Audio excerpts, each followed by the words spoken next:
پیارے بھائیوں اور بہنوں، السلام علیکم ورحمۃ اللہ وبرکاتہ۔ آج سورہ انسان کی تفسیر شروع ہوتی ہے۔ سورہ انسان جمہور مفسرین کے نزدیک یہ مکہ مکرمہ میں نازل ہونے والی سورت ہے۔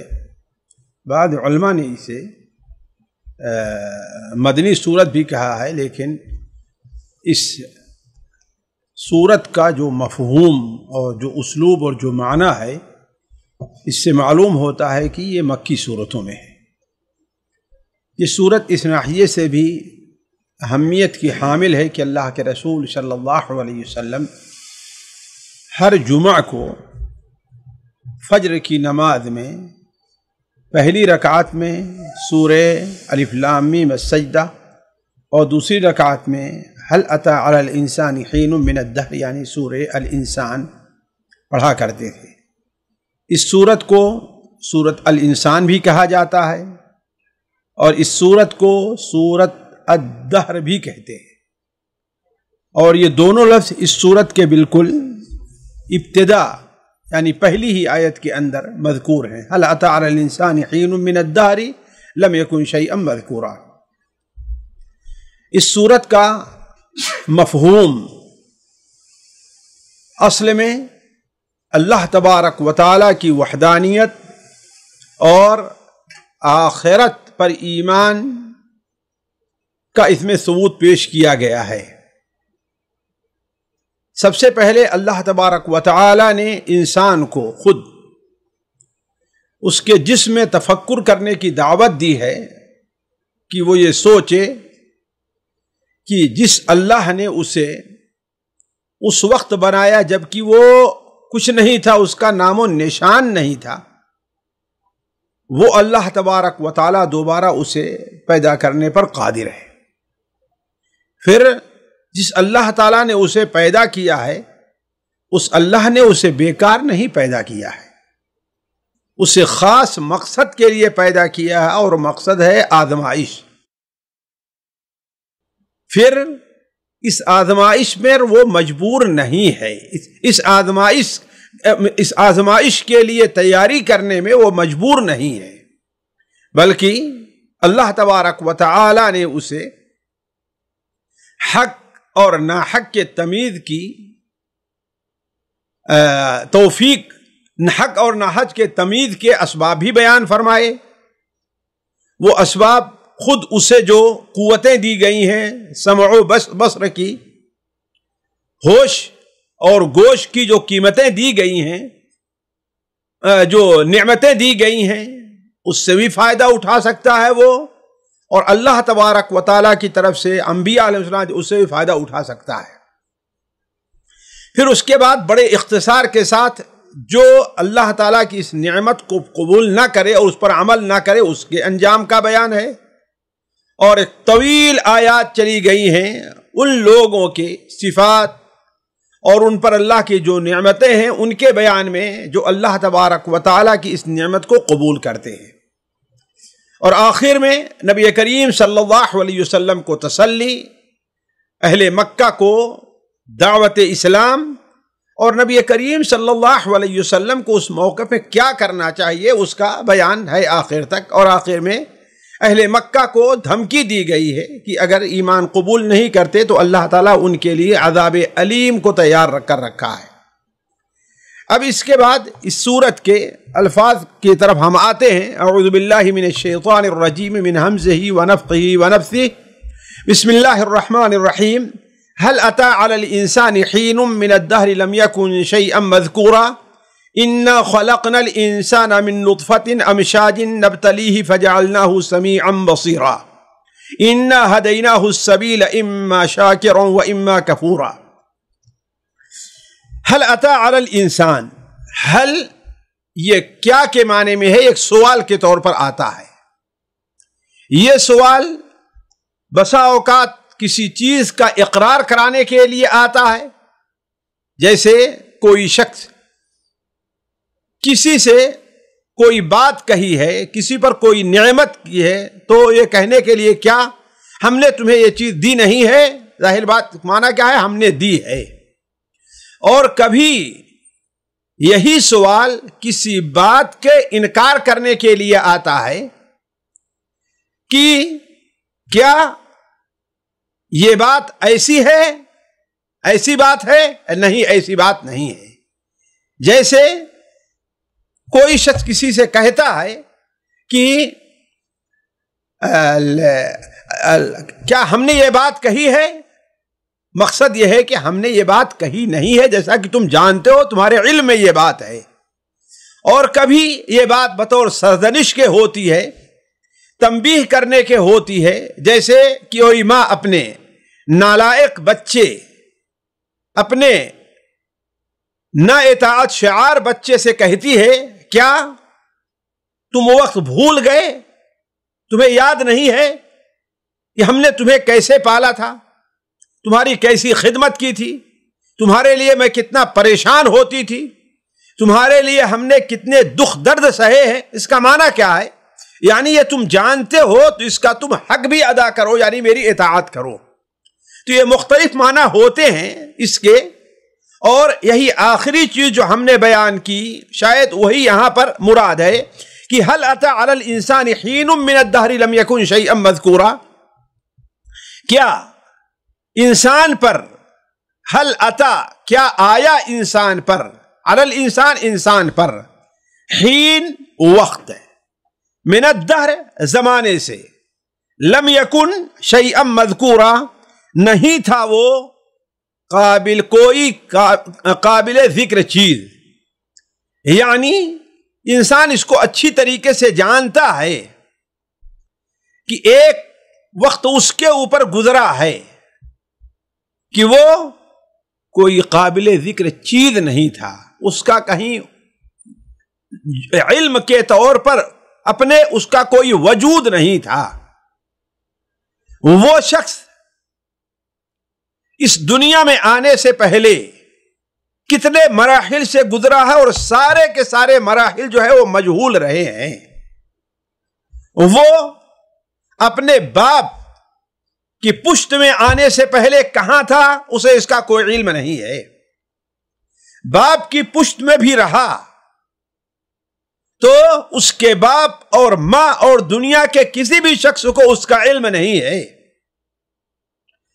پشت کے بعد وہ اپنی ماں کے رحم میں جب گیا تو کسی کو نہیں معلوم تھا کہ یہ انسان کیسا پیدا ہوگا۔ پھر اس کے بعد جب اس دنیا میں آیا پھر بھی کسی کو معلوم نہیں تھا کہ یہ صحت مند ہوگا، بیمار ہوگا، عالم ہوگا، جاہل ہوگا، عقل مند ہوگا، پاگل ہوگا، یہ کسی کو معلوم نہیں تھا۔ یہ سارے ایسے زمانے گزرے ہیں جو صرف اللہ تعالیٰ کو معلوم تھے، انسان کو معلوم نہیں تھے۔ تو هل اتى على الانسان حين من الدهر، یعنی گویا ایسا وقت ضرور آیا ہے۔ تو اس کا معنی کیا ہے کہ جس اللہ تبارک و تعالیٰ نے اسے اس عدم سے وجود میں بخشا ہے، گویا اس کی نعمت کا شکریہ ادا کرنا چاہیے، اس کا حق بھی ادا کرنا چاہیے۔ تو هل اتى على الانسان حين من الدهر لم يكن شيئا مذكورا، کیا انسان کے اوپر ایک ایسا وقت آیا ہے؟ بعض علماء نے یہاں استفہام انکاری کیا ہے کہ کیا انسان کے اوپر کوئی ایسا وقت نہیں آیا کہ لم يكن شيئا مذكورا، کہ وہ کوئی قابل ذکر چیز نہیں تھا۔ بعض علماء نے کہا کہ حل یہاں پر قد کے معنی میں ہے، یقیناً انسان پر ایک وقت ایسا آیا ہے، لم یکن شیئا مذکورا، وہ کوئی قابل ذکر چیز نہیں تھا۔ پھر کیا ہوا؟ انا خلقنا الانسان من نطفہ، بلا شبہ انا ہم نے خلقنا الانسان، انسان کو پیدا کیا۔ انسان سے مراد یہاں آدم علیہ السلام نہیں ہے، اس لیے کہ آدم علیہ السلام کی پیدائش نطفہ سے نہیں ہے، یہاں مراد جن سے انسان ہے، جن سے انسان ہے جو اس دنیا میں آج بس رہے آئے حضرت علیہ السلام کے ذریعے، حضرت آدم اور حوا کے ذریعے ان کی پیدائش ہوئی ہے۔ تو انا خلقنا الانسان من نطفہ، ہم نے انسان کو نطفہ سے پیدا کیا ہے، اور کیسا نطفہ؟ امشاج۔ نطفہ انسان مرد میں بھی ہے اور انسان عورت میں بھی ہے، لیکن صرف انسان کے نطفہ ہونے چاہے مرد کے اندر وہ نطفہ ہو یا عورت کے اندر وہ نطفہ ہو، وہ اسے کوئی انسان پیدا نہیں ہوتا۔ پیدا کیسے ہوتا ہے؟ نطفتن امشاجن۔ امشاج مشج مشیج کی جمع ہے، جس کے معنی ہے ملی جلی چیز۔ تو اللہ تبارک و تعالی نے اسے ایک ملے جلے، بعض علماء نے کہا کہ حقیر جس کا ذکر نہیں ہے، ایک ملے جلے نطفے سے پیدا کیا ہے۔ اور وہ کیسے؟ یعنی مرد کے نطفے اور عورت کے نطفے جب دونوں کی ملاوٹ ہوئی ہے تو اللہ تبارک و تعالی نے اس کے ذریعے سے انسان کو بنایا ہے۔ تو انا خلقنا الانسان من نطفۃ امشاج، ہم نے انسان کو ایک ملے جلے نطفے سے پیدا کیا ہے۔ ایسے نطفے سے پیدا کیا ہے جو ملا جلا تھا، مرد اور عورت کے نطفے، عورت کے بوئے اور مرد کے جو نطفے ہیں اس سے مل کر کے ایک انسان بنا ہے۔ تو انا خلقنا الانسان، ہم نے انسان کو پیدا کیا ہے ایسے نطفے سے جو نطفہ ملا جلا ہے۔ کیوں پیدا کیا ہے؟ نبتلی، تاکہ ہم اسے آزمائیں، ہم اسے آزمائیں۔ یہ نہیں کہ وہ درخت کے طریقے سے ہے کہ وہ جس مقصد کے لیے اس دنیا میں آیا وہ گیا اور معاملہ ختم ہو گیا۔ پھل دے یا نہ دے اس سے اللہ تعالیٰ کوئی سوال نہیں کرے گا، اس سے لوگ سایہ حاصل کریں یا نہ کریں اس کا سوال اس سے کچھ بھی نہیں ہوگا۔ وہ ایک حیوان نہیں ہے کہ اسے اگرچہ اللہ تعالیٰ نے کان بھی دیے ہیں، آنکھ بھی، کھاتا اور پیتا بھی ہے، عموماً اپنے فائدے کی چیز کو سمجھتا بھی ہے، لیکن اسے اللہ تبارک و تعالی نے عقل اور تدبیر کی صلاحیت نہیں دی ہے، تو وہ نہیں ہے۔ بلکہ ایسا ہم نے انسان کو پیدا کیا نبتلی، تاکہ ہم اسے آزمائیں۔ جیسے اللہ تعالیٰ فرماتا ہے الذی خلق الموت والحیات لیبلوکم ایکم احسن عملا، ہم نے موت اور زندگی کو اس لیے پیدا کیا ہے کہ لیبلوکم، تاکہ ہم تمہیں آزمائیں۔ قرآن مجید میں یہ چیز بہت جگہ بیان ہوئی ہے، سورہ کہف کے اندر بھی ہے۔ اللہ تعالیٰ نے اس کے شروع میں یہ بیان کیا ہے کہ اس کا مطلب یہ ہے کہ انسان کی پیدائش کا مقصد کیا ہے؟ اسے آزمانا ہے، اسے آزمائش میں ڈالنا ہے کہ وہ اللہ تبارک و تعالی کی اس نعمت کو پہچانتا، قدر کرتا ہے، نہیں پہچانتا اور قدر کرتا۔ تو انا خلقنا الانسان من نطفہ، ہم نے انسان کو ایک نطفے سے پیدا کیا ہے جو نطفہ ایک ملا جلا ہے۔ کیوں؟ نبتلی، تاکہ ہم اسے آزمائیں۔ اس لہذا اس آزمائش کے لیے ہم نے اسے کیا دیا ہے؟ فجعلناہ سمیعا بصیرا، ہم نے اسے سننے والا اور دیکھنے والا بنایا ہے۔ ہم نے اسے اس آزمائش میں پورا اترنے کے لیے، یہ آزمائش کے لائق کیسے بنے، آزمائش ہم اس کی کیوں کریں گے، اسی کے لیے ہم نے اسے سمیع اور بصیر، سننے والا اور دیکھنے والا بنایا ہے۔ یہاں سننے والا اور دیکھنے والا بعینہ ہی اس معنی میں ہے جسے ہم لوگ کہتے ہیں کہ اللہ تعالیٰ نے انسان کو ہوش اور گوش والا بنایا ہے۔ یہاں سننے والا اور دیکھنے والا اس طریقے سے نہیں، اس معنی میں جسے کوئی حیوان ہے، بیل، بھینس، گائے، گھوڑا، گدھا سنتے اور دیکھتے بھی ہیں، یہ مراد نہیں ہے، بلکہ یہ مراد ہے کہ اس سننے سے اور دیکھ کر کے وہ ایسا علم حاصل کرے، اور علم حاصل کرنے کے بعد اس میں تفکر کرے اور غور کرے، اور سوچے کہ اللہ تبارک و تعالی کی رضامندی کے کون سے کام ہیں اور اللہ کی ناراضگی کے کیا کام ہیں۔ اور آپ اچھی طریقے سے جانتے ہیں کہ انسان کے اندر اللہ تبارک و تعالی نے یہ قوت رکھی ہے کہ وہ اپنے نفع اور نقصان کی چیز کو سمجھتا ہے، اور یہ چیز انسان کی فطرت میں ودیعت ہے کہ کوئی بھی شخص ہو اپنے ظاہری فائدے کے لیے کتنا ہی برا کام کر جائے، چوری کر لے، ڈاکہ ڈال لے، قتل کر دے، اور لوگوں کے سامنے اپنی حقانیت کو واضح کرے، لیکن اندر سے اس کا دل اسے ملامت کرتا رہتا ہے، اندر سے اس کا دل اسے کوستا رہتا ہے، اندر سے اسے سکون نہیں ملتا۔ اسی لیے اپنے ایک قتل کو چھپانے کے لیے، ایک قتل کو حق ثابت کرنے کے لیے وہ کتنے قتل کرتا ہے، اور اپنے ایک جھوٹ کو چھپانے کے لیے، اپنی ایک چوری کو چھپانے کے لیے وہ کتنے جھوٹ بولتا ہے۔ تو اس سے مراد حیوانوں کی طریقے سے سننا اور دیکھنا نہیں ہے، یہ وہ سننا اور دیکھنا ہے جس سننے اور دیکھنے سے وہ غور کرے، نتیجہ اخذ کرے، علم حاصل کرے، تدبر کرے اللہ تبارک و تعالی کی کائنات میں، کہ اللہ تبارک و تعالی نے اسے ایسی ایسی نعمتیں دی ہیں کہ دنیا کے کسی جانور کو اللہ نے نہیں دی۔ اللہ نے اسے جو اشرف المخلوقات بنایا ہے، آخر کیوں بنایا ہے سوچے۔ وہ کوئی شخص اگر ذرا سے بھی عقل رکھتا ہے، اگر کوئی اسے بلائے ایک جگہ پر اور وہاں اسے بیٹھا کر کے ہر قسم کے کھانے پینے کی چیز دے، تو فطری طور پر سوچے گا کہ آخر اس کے عوض آخر اس کا مقصد کیا ہے؟ کوئی نہ کوئی مقصد ضرور ہے۔ ہمیں ایسے ہی لا کر کے اتنے آرام سے بیٹھا ہے، کھلا پلا نہیں، کوئی نہ کوئی مقصد ضرور ہے۔ تو اسی طریقے سے انسان اللہ تبارک و تعالیٰ کے بارے میں سوچے کہ اللہ تبارک و تعالیٰ نے اسے کیوں پیدا کیا ہے، آخر وجہ کیا ہے پیدا کرنے کی، اس کا مقصد کیا ہے، فائدہ کیا ہے۔ یہ ہے اصل میں سمیعا بصیرا کا مفہوم، نہ یہ کہ مجرد سننے والا اور دیکھنے والا ہے۔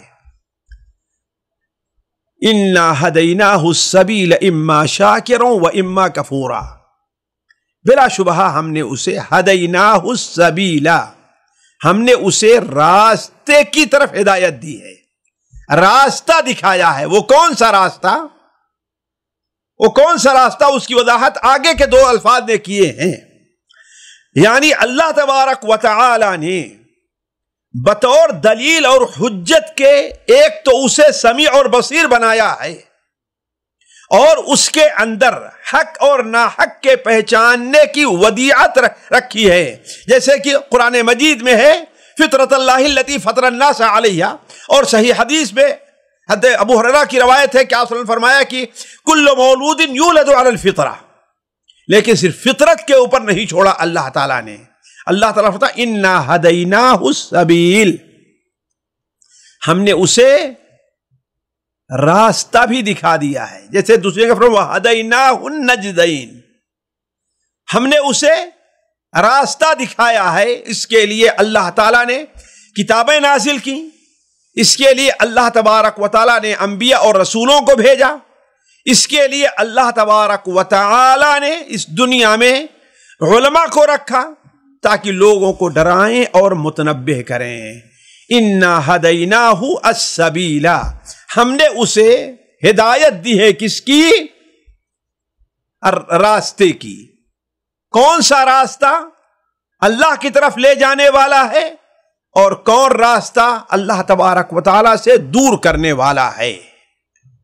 تو انا ہدیناہ السبیل اما شاکرا و اما کفورا، یا تو وہ شکر کا راستہ اختیار کرے، و اما کفورا، یا وہ ناشکری اور کفر کا راستہ اختیار کرے۔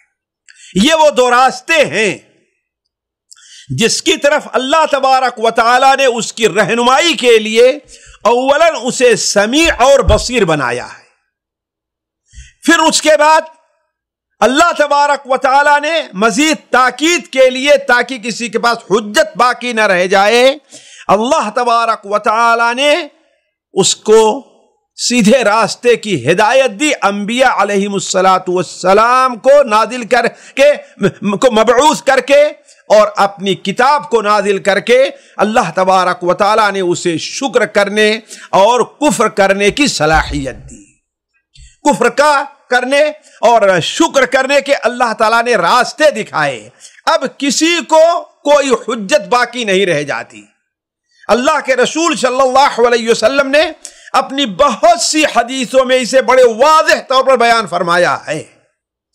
خود آپ صلی اللہ علیہ وسلم نے اسے بعد مثالوں سے دے کر کے بھی بیان فرمایا. جیسے حضرت عبداللہ مسعود کی روایت ہے کہ آپ صلی اللہ علیہ وسلم نے ہمیں ایک خط کھینچا ہمارے سامنے، پھر اس کے دائیں اور بائیں دو چار اور خط کھینچے، اور آپ نے فرمایا یہ اللہ کا راستہ ہے، یہ محمد اسی کی طرف بلا رہے ہیں. اور دائیں اور بائیں شیطان کا راستہ. ہر راستے کے اوپر اللہ تبارک و تعالی کی طرف سے، ہر راستے پر شیطان بیٹھے اور انسان کو کہہ رہے ہیں کہ اس راستے کی طرف ہلم الینا، اس راستے کی طرف آؤ، اس راستے کی طرف آؤ. ایک حدیث کے اندر جو صحیح مسلم وغیرہ میں ہے، اللہ کے رسول نے ارشاد فرمایا کہ تم میں کا کوئی بھی انسان ہے، وہ صبح کو جب ہے تو کسی عمل کی طرف جاتا ہے، یا نیک عمل کرے تو اپنے کو چھڑا لیتا ہے اپنے آپ کو، اور برا عمل کرے تو ہلاکت میں ڈال دیتا ہے. کلکم غاد فموبق نفسها،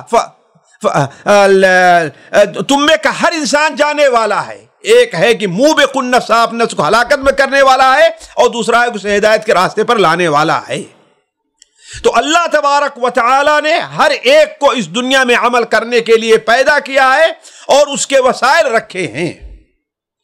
مسند احمد کے اندر اللہ کے رسول صلی اللہ علیہ وسلم کی ایک حدیث ہے کہ آپ صلی اللہ علیہ وسلم نے ارشاد فرمایا کہ جب انسان صبح کرتا ہے تو ہر انسان کے دروازے پر اللہ تبارک و تعالی دو علم اور دو جھنڈے گاڑ دیتا ہے. ایک جھنڈا فرشتے کے ہاتھ میں ہوتا ہے اور دوسرا جھنڈا شیطان کے ہاتھ میں ہوتا ہے. اگر وہ اللہ تبارک و تعالی کی مرضی کے مطابق جو کام ہے اس کے لیے نکلتا ہے تو اس کے ساتھ علم لے کر کے فرشتہ جاتا ہے، اور یہاں تک کہ اپنی ضرورت سے فارغ ہو کر کے گھر واپس آ جائے. اور اگر اللہ تعالیٰ کی ناراضگی کے کام کے لیے نکلتا ہے تو اس کے ساتھ شیطان ایک جھنڈا لے کر کے جاتا ہے، اور وہ شیطان کے جھنڈے ہی کے نیچے رہتا ہے یہاں تک کہ واپس آ جائے. اسی لیے نبی کریم صلی اللہ علیہ وسلم نے ہمیں جو دعا سکھائی ہے ہر فجر کے نماز کے بعد، اس میں اس کی اہمیت گویا کہ بیان کی ہے. آپ صلی اللہ علیہ وسلم نے کی دعا ہے، جیسا کہ ام سلمہ رضی اللہ عنہ کی روایت سنن ابن ماجہ میں ہے کہ آپ صلی اللہ علیہ وسلم فجر کے بعد اس دعا کو پڑھا کرتے تھے: اللہم انی اسألک رزقا طیبا وعلما نافعا وعملا متقبلا. اور صبح، شام اور رات کے سونے کی دعاؤں میں سے ایک دعا ہے جو آپ نے اپنے یار غار کو سکھائی تھی: اللہم فاطر السماوات والارض عالم الغیب والشہادہ رب کل شیء وملیکہ اشہد ان لا الہ الا انت اعوذ بک من شر نفسی وشر الشیطان وشرکی. اے اللہ، میں صبح کر رہا ہوں، کوئی نہ کوئی عمل کروں گا، مجھے شیطان کے جال اور شرک پر اس کے ابھارنے سے میری حفاظت کیجیے گا. تو اللہ تعالیٰ نے فرمایا: اِنَّا هَدَيْنَاهُ السَّبِيلَ، ہم نے انسان کی رہنمائی کی راستے کی طرف. وہ راستہ ہم نے اسے مجبور نہیں کیا ہے. اما شاکرا و اما کفورا، اسے اختیار دیا کہ وہ شکر کرے یا کفر کرے.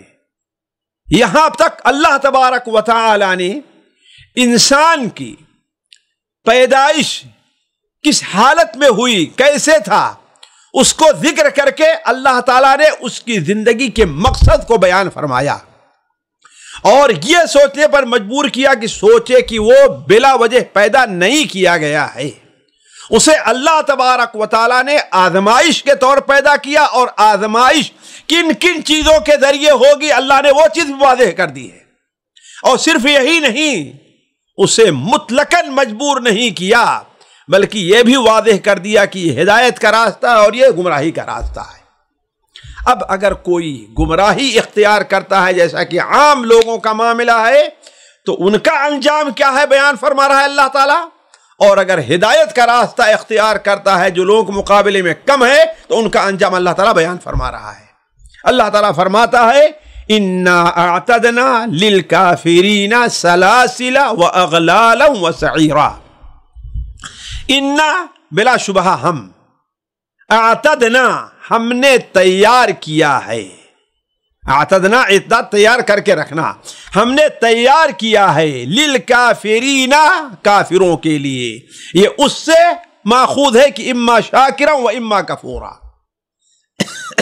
اما شاکرا و اما کفورا، تو ہم نے کافروں کے لیے تیار کیا ہے سلاسل زنجیریں، واغلالا اور بیڑیاں یا طوق، وسعیرا اور دہکتے ہوئے انگارے، سخت گرم شعلے والی آگ۔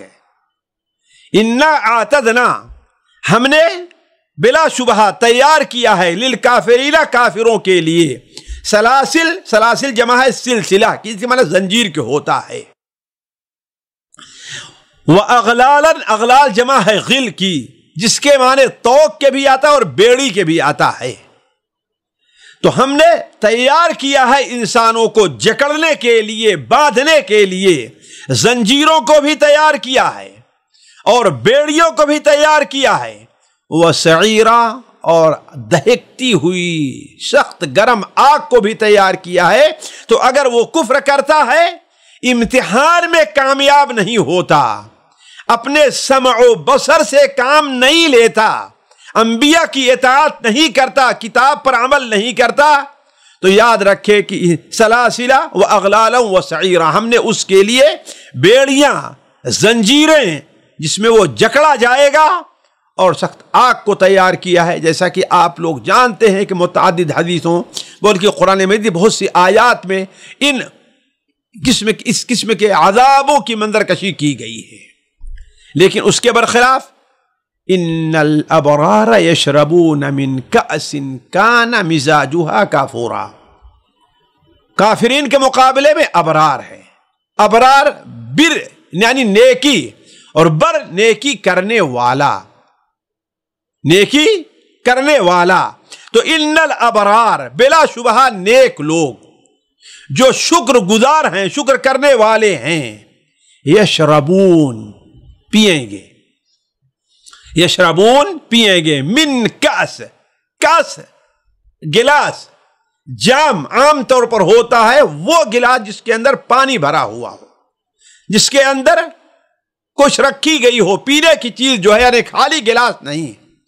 تو ان الابرار یشربون من کاس، ایسے گلاس سے، ایسے جام سے پیئیں گے، کان مزاجھا، کان مزاجھا ہوگی، مزاجھا مزاج ملاوٹ کی، ہاں اس کی ملاوٹ، کافورا کافور کی ہوگی اس کی ملاوٹ، اس لیے کہ جہنمیوں کے لیے سعیر ہے جو جس میں جلن دہک آگ ہے، اور کافور کا اندر اللہ تبارک و تعالیٰ نے برودت اور ٹھنڈک کا مادہ رکھا ہے۔